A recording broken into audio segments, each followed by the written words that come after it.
आप सभी को ग्रेस हीरा की ओर से जय मसीह की। ग्रेस हीरा में आप सभी का स्वागत है। आज हमारे मनन पठन का 25वां दिन। कल हमने पुराने नियम के पहले इतिहास की पुस्तक अध्याय 27 से 29 और दूसरे इतिहास की पुस्तक का अध्याय 1 से अध्याय 20 तक के भाग को और नए नियम में मती रची सुसमाचार, मरकुस रची सुसमाचार, लूका रची सुसमाचार और यूहन्ना रची सुसमाचार में से कुछ भागों को देखा था। आज हम इसी के आगे के भाग को देखने जा रहे हैं। मैं प्रभु में बहुत ही आनंदित और आप लोगों को भी धन्यवाद देना चाहता हूं। आप लोग जो अभी तक हमारे साथ जुड़े हुए हैं, परमेश्वर आप लोगों को और बहुत आयत की आशीष दे। और मैं आपसे विनती करता हूं कि इस प्रार्थना पत्र को और इन विवरणों को आप और भी लोगों तक पहुंचाइए ताकि वे भी परमेश्वर के साथ और भी मजबूती से आगे बढ़ सकें। मैं परमेश्वर पिता को धन्यवाद देता हूं कि उन्होंने 24 दिन तक के अभी तक के भाग को हमको समाप्त करने में सहायता और मदद किया। आज हम 25वें दिन में पहुंच चुके हैं। ये उसकी महान दया और करुणा का ही फल है। आइए समय नहीं गवाते, हम आगे बढ़ते हैं। आज हम पुराने नियम में से 2 पुस्तकों को और नए नियम में से 4 पुस्तकों को, यानी कि हम कुल 6 पुस्तकों के बारे में कुछ भागों का विवरण देखने जा रहे हैं। पुराने नियम में से जो पुस्तकें हमको पढ़नी है वो हैं, पहली दूसरे इतिहास की पुस्तक और दूसरी एजरा की पुस्तक। नए नियम में जो पुस्तकों को हमको पढ़ना है वो मती, मरकुस, लूक, यूहन्ना चारों सुसमाचारों का कुछ भाग है। मैं जो भी बातें कर रहा हूँ, जिस प्रार्थना पत्र की बात कर रहा हूँ, वो प्रार्थना पत्र और ये विवरण आपको लिखित प्रारूप में हमारी वेबसाइट www.gracehira.in पर मिल जाएगी। लिंक डिस्क्रिप्शन में दिए जा चुके हैं। आप लिंक के जरिए हमारी वेबसाइट में जा सकते हैं। आइए और अधिक समय नहीं गवाते और आगे बढ़ते हैं। पुराने नियम में से आज की पहली पुस्तक दूसरा इतिहास की पुस्तक। कल हमने अध्याय 20 तक देख लिया था। आज उसी के आगे हम अध्याय 21 से अध्याय 36 तक के भाग को देखने जा रहे हैं। अध्याय 21 से अध्याय 36 के 12 पद तक जब हम पढ़ते हैं, उसमें हम यहूदा के राजा के जो कल हमने शुरू किया था उसके बचे हुए भाग को हम यहाँ पे देखते हैं। और अध्याय 36 के 13 से 23 पद तक जब हम देखते हैं, उसमें यरूशलेम के पतन के विषय में विवरण हम पाते हैं। और इसी के साथ ये पुस्तक जो है समाप्त हो जाती है। उसके आगे आज के पठन के लिए पुराने नियम की दूसरी पुस्तक एजरा की पुस्तक। एजरा की पुस्तक बाइबल की 15वीं पुस्तक है। एजरा की पुस्तक में इतिहास की पुस्तकों से आगे का वर्णन मिलता है। इसमें बेबीलोन की बंधुआई से कुछ यहूदियों की वापसी का और यरूशलेम में जनजीवन की पुनर्स्थापना तथा परमेश्वर की उपासना पुनः आरंभ किए जाने का वर्णन मिलता है। इसमें वर्णित घटनाक्रम इस प्रकार हैं। फारस के राजा कुसरू के आदेश पर यहूदियों के प्रथम दल की बेबीलोन की बंधुआई से वापसी, पहली बात। दूसरी, यरूशलेम के मंदिर का पुनः निर्माण और समर्पण तथा परमेश्वर की आराधना पुनः आरंभ किया जाना। तीसरी बात, कई वर्षों बाद एजरा के नेतृत्व में यहूदियों के एक और दल का यरूशलेम वापस लौटना।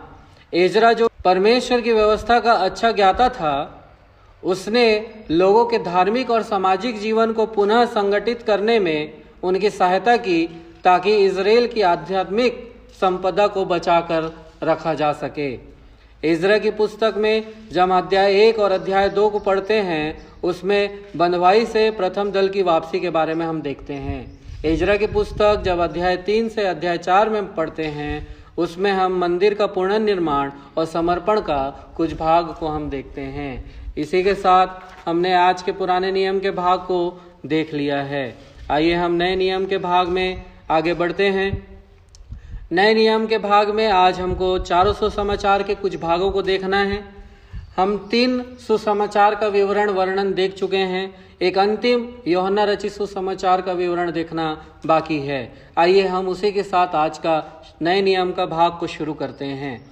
यूहन्ना रचित सुसमाचार बाइबल की 43वीं पुस्तक है और नए नियम की 4थी पुस्तक है। यूहन्ना रचित सुसमाचार में यीशु को परमेश्वर के अनंत वचन के रूप में प्रस्तुत किया गया है, जिसने देहधारी होकर हमारे बीच में डेरा किया।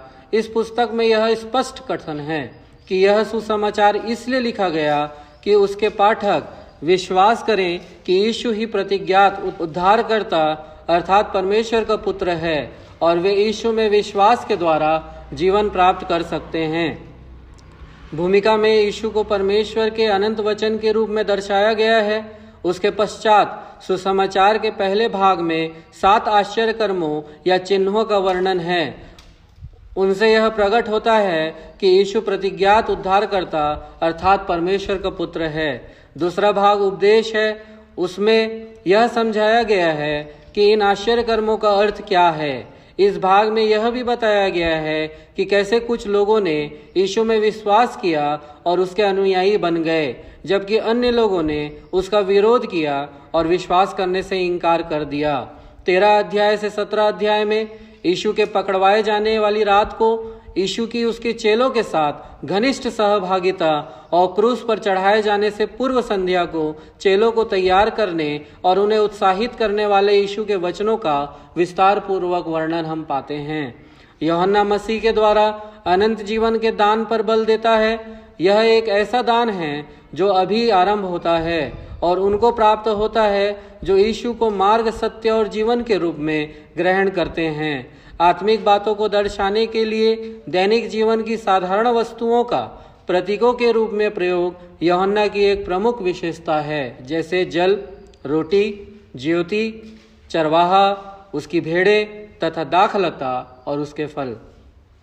आज हमको जो नए नियम के भाग में से पढ़ना है, मत्ती रचित सुसमाचार उसका अध्याय 10 और 11, मरकुस रचित सुसमाचार का अध्याय 2 के 23 पद से 3 अध्याय के 19 पद तक, लूका रचित सुसमाचार का अध्याय 6 के पहले पद से अध्याय 7 के 35 पद तक। इन सब में हम देखते हैं खराब हाथ वाले व्यक्ति को चंगा करने की घटना, नाइन की विधवा से यीशु की मुलाकात का वर्णन, यीशु के 12 चेलों का वर्णन, यूहन्ना बपतिस्मा देने वाले का यीशु से प्रश्न किया जाने का वर्णन, बोझ से दबे और परिश्रम करने वाले लोगों को यीशु के द्वारा उसके पास आने के आह्वान को हम देखते हैं। इसी के साथ हमने पठन के आज के भाग को समाप्त कर लिया है। छोटा सा विवरण आज का हमने देख लिया है। आइए हम अपने प्रार्थना पत्र के अनुसार एक छोटी सी प्रार्थना करें। पवित्र, जीवित, सामर्थी, अनुग्रहकारी परमेश्वर पिता, आपके चरणों के निकट आते हैं। प्रभु जी, आपको धन्यवाद देते हैं आज के दिन के लिए, आज के समय के लिए। आपने अभी तक हमको संभाला, बचाया।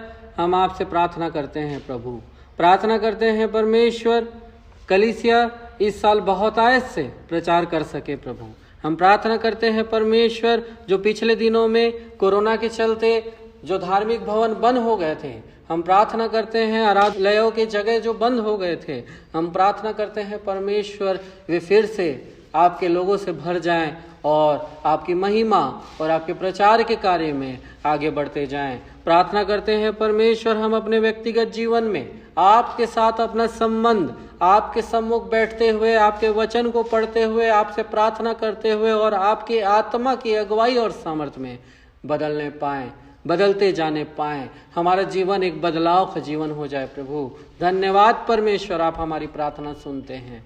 प्रार्थना करते हैं परमेश्वर, छत्तीसगढ़ राज्य के बेमेतरा जिला के लिए और भारत देश के त्रिपुरा राज्य के लिए प्रार्थना करते हैं परमेश्वर, यहाँ पे रहने वाले लोगों के लिए प्रार्थना करते हैं, उनकी जरूरतों आवश्यकताओं के लिए प्रार्थना करते हैं परमेश्वर, उनके जीवन में जो परेशानियां हैं उनके लिए प्रार्थना करते हैं परमेश्वर, वहाँ पे रहने वाले विश्वासियों के लिए प्रार्थना करते हैं, वहाँ पे आपके चुने हुए लोगों के लिए प्रार्थना करते हैं। इन दोनों राज्यों को यीशु के लहू में हम ढांप देते हैं प्रभु। ये दोनों राज्यों में, इन दोनों जगहों में, इस जिला में और इस राज्य में प्रभु आपकी महिमा और ये दोनों जगह उन्नति को प्राप्त करने पाए। प्रार्थना करते हैं परमेश्वर, आप सहायता और मदद करें। प्रार्थना करते हैं प्रभु, आप हमारे संग और साथ रहते हैं और आप हमारी प्रार्थना सुनते हैं और आप हमारे लिए लड़ते हैं, आप हमारे लिए खड़े होते हैं। धन्यवाद। हर एक बातों में प्रभु आपको आदर, महिमा, इज्जत, गौरव, जलाल देते हैं। प्रार्थना यीशु के नाम से मांगते हैं, सुनिए और कबूल कीजिए। प्रार्थना करते हैं प्रभु आप हमारे संग और साथ ऐसे ही बने रहिए। आमीन। हम पठन और मनन में आगे बढ़ें और परमेश्वर के साथ अपने संबंधों को और मजबूत करें। कल मिलते हैं आगे के भागों के साथ। सबों को जय मसीह की। धन्यवाद।